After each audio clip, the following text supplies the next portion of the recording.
નમસ્કાર મિત્રો, સ્વાગત છે તમારું એચએનજીયુ સ્ટડી પોઈન્ટ યુટ્યુબ ચેનલના એક નવા વિડીયોમાં. મિત્રો, જો તમારે પોલીસ કોન્સ્ટેબલની પરીક્ષા આપવાની હોય તો આજનો આ વિડીયો જે છે એ તમારા માટે ખૂબ જ ઉપયોગી સાબિત થશે. તો આ વિડીયોને ધ્યાનથી સમજી લેજો અને આ વિડીયોની અંદર હું તમને જે પણ ઇન્ફોર્મેશન આપું છું તેનું જે છે એ પરીક્ષા પહેલાં અને પરીક્ષા સમયે જે છે એ ચોક્કસથી પાલન કરજો. મિત્રો, HNGU study point YouTube channel દ્વારા તમને જે છે એ પોલીસ ભરતીની તમામ માહિતી સૌપ્રથમ અને સચોટ રીતે જે છે એ પૂરી પાડવામાં આવે છે. જે નવી ભરતી આવવાની છે એની માહિતી પણ તમને HNGU study point YouTube channel દ્વારા આખી જે છે એ પૂરી પાડવામાં આવશે. તો એના માટે ચેનલને અત્યારથી સબસ્ક્રાઈબ કરી લેજો. તો હવે શરૂ કરીએ આજનો આ વિડીયો. તો તમે જોઈ શકો છો, પોલીસ કોન્સ્ટેબલ લેખિત પરીક્ષા અંગે અગત્યની માહિતી તમામ ઉમેદવારો જે છે એ ખાસ જોઈ લેજો. આજના આ વિડીયોની અંદર આપણે શું જોવાના છે તમે અહીંયા જોઈ લો.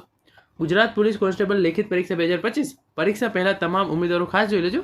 સૌપ્રથમ આપણે જોઈશું કે પરીક્ષાની તારીખ કઈ રહેશે અને પરીક્ષાનો જે છે એ સમય કયો રહેશે.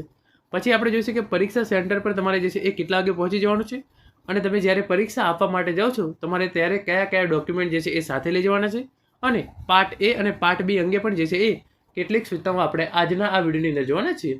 જે પ્રમાણે આપણને સૌને ખબર છે એ પ્રમાણે પોલીસ કોન્સ્ટેબલનું પેપર જે છે એ 200 માર્ક્સનું લેવાનાર છે. એની અંદર પાર્ટ એ અને પાર્ટ બી એમ બે ભાગની અંદર જે છે એ પેપર લેનાર છે.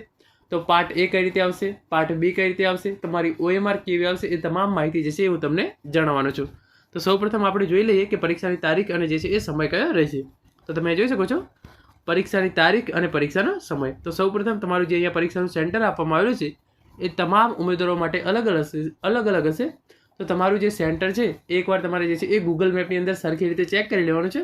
બની શકે કારણ કે આપણે અહીંયા જે છે એ બનાસકાંઠામાં અત્યારે બેઠા હોય અને આપણું સેન્ટર અમદાવાદ આવ્યું હોય તો આપણે જે છે એ જઈને તો ના જોઈ શકીએ. તો એકવાર ગૂગલ મેપની અંદર જે છે એ સરખી રીતે તમારું સેન્ટર જે છે એ એકવાર ચકાસી લેવું અને ત્યાં પહોંચવાની વ્યવસ્થા કેવી છે, એટલે કે ત્યાં બસ દ્વારા પહોંચી શકાય છે કે પછી તમારે જે છે એ ટ્રેન દ્વારા ત્યાં જવું પડશે. એ તમામ વ્યવસ્થા જે છે એ પરીક્ષાના આગામી દિવસોમાં જ ચકાસી લેવી. અને તમારું જે છે એ MCQ પ્રકારના 200 પ્રશ્નો જે છે એ લેવામાં આવશે. ઓબ્જેક્ટિવ MCQ ટેસ્ટ લેવામાં આવશે. 15/6/2025 સવારે 9:30 વાગે તમારું પેપર જે છે એ શરૂ થશે અને એ સમય લખ્યો છે એ પ્રમાણે 9:30 થી 12:30. તો 9:30 થી 12:30નો સમય જે છે એ તમને આપવામાં આવશે. 15/6/2025 ના રોજ પોલીસ કોન્સ્ટેબલની પરીક્ષા જે છે એ લેવામાં આવશે. 9:30 થી 12:30 દરમિયાન જે છે એ આ પેપર જે છે એ લેવામાં આવનાર છે. આપણે આગળ વાત કરીએ કે હવે તમારે કયા ડોક્યુમેન્ટ જે છે એ સાથે લઈને જવાનું રહેશે.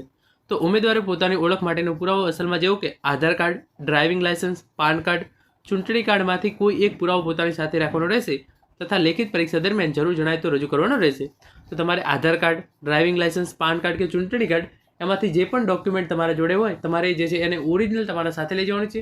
સાથે એક ઝેરોક્સ પણ જે છે એ સાથે લઈ જવાની રહેશે. તો કોઈ પણ જે છે એ ડોક્યુમેન્ટ છે તમારો Aadhaar card, driving licence, PAN card કે ચૂંટણી કાર્ડ એમાંથી તમામ ડોક્યુમેન્ટ જે છે એ વેલિડ ગણવામાં આવશે.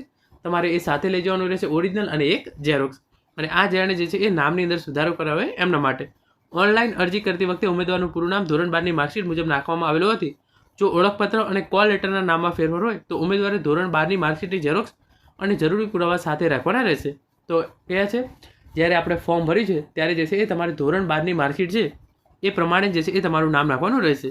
તો હવે આની અંદર કઈ રીતે થશે કે ઘણા બધા ઉમેદવારોને એવું છે કે આધાર કાર્ડની અંદર નામ અલગ છે અને ધોરણ 12ની માર્કશીટની અંદર નામ અલગ છે. તો અહીંયા કેવું થશે કે તમારા કોલ લેટરની અંદર અલગ નામ હશે અને તમારું જે છે એ તમે જે ડોક્યુમેન્ટ લઈ જાઓ છો એની અંદર નામ અલગ હશે. તો તમારે ધોરણ 12ની માર્કશીટ પણ આ કિસ્સાની અંદર સાથે લઈ જવાની રહેશે.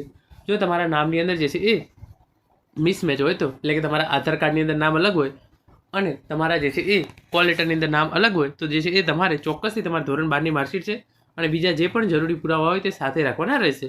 સાદી કાંટાવાળી ઘડિયાળ સાથે રાખી શકાશે, ડિજિટલ કે સ્માર્ટ ઘડિયાળ રાખી શકાશે નહીં.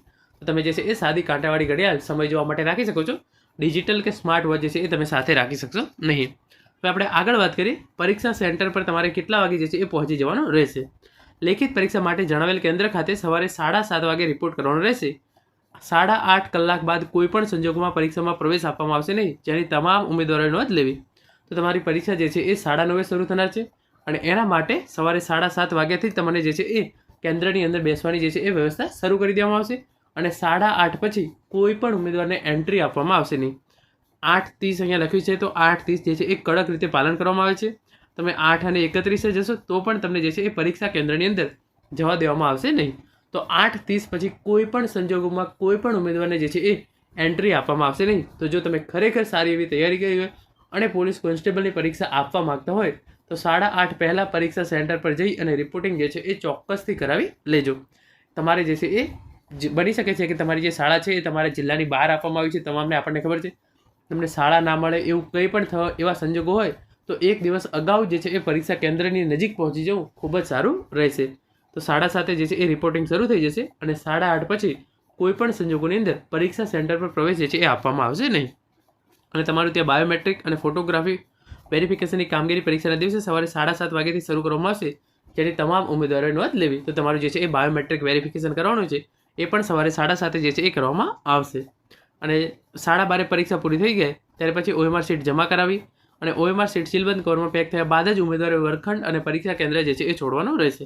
તો 12:30 જે છે એ OMR શીટ તમારી કમ્પ્લીટ પેક થઈ જાય એના પછી તમારે જે છે એ પરીક્ષા કેન્દ્ર છોડવાનું રહેશે. અને મેઇન જે છે એ તમારું બાયોમેટ્રિક વેરિફિકેશન કરવાનું હોવાથી આંગળી ઉપરની મહેંદી, કંકુ, ચંદન કે અન્ય કોઈ પણ પ્રકારના રંગીન દ્રવ્ય લગાવવા નહીં તથા આંગળીઓ બરાબર સાફ કરીને આવું. ઘણા બધા ઉમેદવારોને આ તકલીફ થાય છે કે જેઓ ત્યારે બાયોમેટ્રિક વેરિફિકેશન કરવા માટે ત્યાં પહોંચે છે તો એમનું બાયોમેટ્રિક વેરિફિકેશન જે છે એ થતું નથી. તો મહેંદી, કંકુ, ચંદન કે અથવા તમે બીજું કોઈ પણ રંગીન દ્રવ્ય લગાવતા હોય અને તમારી આંગળીઓ જે છે એ બિલકુલ સાફ કરી દેશો તો તમને જે છે એ પરીક્ષા આપવામાં સરળતા રહેશે. આસાનીથી તમારું બાયોમેટ્રિક વેરિફિકેશન જે છે એ થઈ જશે. અને જો તમે બાયોમેટ્રિક વેરિફિકેશન નહીં કરાવો તો તમે જે છે એ પરીક્ષા માટે ગેરલાયક ઠરશો. કોઈ પણ સંજોગોસર તમારે જો છે એ સવારમાં બાયોમેટ્રિક વેરિફિકેશન કરવાનું રહી જાય તો જે છે એ તમારે પરીક્ષા પૂર્ણ થયા બાદ પણ જરૂરથી જે છે એ બાયોમેટ્રિક વેરિફિકેશન કરાવી લેવાનું છે. બાયોમેટ્રિક વેરિફિકેશન કરાવ્યા વિનાના ઉમેદવાર પરીક્ષા માટે ગેરલાયક ઠરશે. એટલે કોઈ પણ સંજોગોસર તમારે જે છે એ સવારે બાયોમેટ્રિક વેરિફિકેશન કરવાનું રહી જાય તો તમારી પરીક્ષા પૂરી થઈ જાય છે એના પછી પણ તમારે જે છે એ બાયોમેટ્રિક વેરિફિકેશન કરાવી લેવાનું છે. જો તમે બાયોમેટ્રિક વેરિફિકેશન નહીં કરાવો અને તમે આખી પરીક્ષા આપી હશે છતાં પણ જે છે એ તમને ગેરલાયક ઠેરવવામાં આવશે. તો બાયોમેટ્રિક વેરિફિકેશન જે છે એ પરીક્ષા સેન્ટર પર 7:30 પહોંચી અને 8:30 પછી તમને જે છે એ એન્ટ્રી આપવાની નથી. તો 7:30 થી 8:30 વચ્ચે ચોક્કસથી તમારે જે છે એ બાયોમેટ્રિક વેરિફિકેશન કરાવી લેવાનું રહેશે. હવે આપણે આગળ વાત કરીએ પાર્ટ A અને પાર્ટ B અંગે જે છે એ સ્પષ્ટતા અહીંયા જે છે એ થોડી કરવામાં આવી છે એ હું તમને કહી દઉં. OMRની તમામ વિગતો બ્લુ બ્લેક બોલ પેનથી જ ભરવાની, બોલ પોઈન્ટ પેનથી જ ભરવાની રહેશે. અન્યથા OMR શીટ તપાસવામાં આવશે નહીં. તો તમે જે છે એ બ્લુ કલરની પેન અથવા તો બ્લેક કલરની પેન છે એનો જ ઉપયોગ કરી શકો છો. એના સિવાય તમે બીજી કોઈ પણ કલરની પેનનો યુઝ કરશો તો તમારી જે છે એ OMR શીટ ત્યાં સ્કેન જ નહીં થાય અને તમારી જે છે એ OMR તપાસવામાં જ આવશે નહીં. કારણ કે જે છે એ આ તમામ OMR જે છે એ મશીન દ્વારા તપાસવામાં આવતી હોય છે. તો તમે બ્લુ અથવા બ્લેક વગર બીજી કોઈ પણ પેનનો ઉપયોગ કરશો તો તમારી જે છે એ OMR સ્કેન જ નહીં થાય અને તમને જે છે એ તમારું પેપર ચકાસવામાં આવશે નહીં. પછી અહીંયા આગળ લખ્યું છે પ્રમાણે લેખિત પરીક્ષાના પ્રશ્નપત્રમાં પાર્ટ A ના પ્રશ્ન ક્રમાંક 1 થી 80 અને પાર્ટ B ના પ્રશ્ન ક્રમાંક 81 થી 200 રહેશે. OMR શીટમાં જવાબ તે મુજબ આપવાના રહેશે. તો આની અંદર કેવું છે, પાર્ટ A છે એની અંદર તમારે 80 માર્ક્સના પ્રશ્નો પૂછવામાં આવશે. પાર્ટ B છે એની અંદર 120 માર્ક્સના પ્રશ્નો પૂછવામાં આવનાર છે અને તમને 200 માર્ક્સની જે છે એક ભેગી OMR આપવામાં આવશે. તો તમારે એ રીતે ટીક કરવાનું છે. 1 થી 80 પ્રશ્નો છે એ પાર્ટ A ના ટીક કરવાના છે અને પાર્ટ B ના 81 થી 200. તો આ રીતે તમારે જે છે એ ટીક કરવાના રહેશે. પહેલાં તમારો પાર્ટ A હશે જેની અંદર 1 થી 80 નંબરના પ્રશ્નો પાર્ટ A ની અંદર હશે અને 81 થી 200 સુધીના જે પ્રશ્નો છે એ પાર્ટ B માં ગણવામાં આવશે. તમારે આ વાતનું જ્યારે તમે જે છે એ OMR શીટ ભરો છો ત્યારે ખાસ ધ્યાન રાખવાનું રહેશે. અને પરીક્ષા નિયમ મુજબ ઉમેદવારો પાર્ટ A માં ઓછામાં ઓછા 40% ગુણ અને પાર્ટ B માં ઓછામાં ઓછા 40% ગુણ મેળવેલો હોય અલગ અલગ તો જ જે છે એ ઉમેદવારને ક્વોલિફાઈડ ગણવામાં આવશે. તો અહીંયા પણ જે સ્પષ્ટ રીતે લખ્યું છે એ પ્રમાણે ફોર એક્ઝામ્પલ પાર્ટ A છે 80 માર્ક્સનો, એમાંથી તમારે જે છે એ 40% માર્ક્સ લાવવા જરૂરી છે. એટલે કે ઓછામાં ઓછા 32 માર્ક્સ તમારે જે છે એ પાર્ટ A ની અંદર લાવવા જરૂરી છે.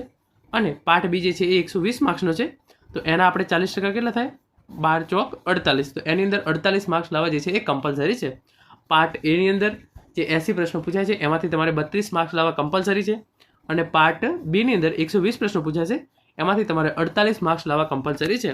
ઘણીવાર કોઈ ઉમેદવારને એવું છે કે પાર્ટ A જે છે એ ફોર એક્ઝામ્પલ કોઈ ઉમેદવારને પાર્ટ A ની અંદર 80માંથી 70 માર્ક્સ આવ્યા અને પાર્ટ B જે છે એ એની અંદર તમારે જે છે એ 120માંથી મિનિમમ 48 માર્ક્સ લાવવાના જરૂરી છે.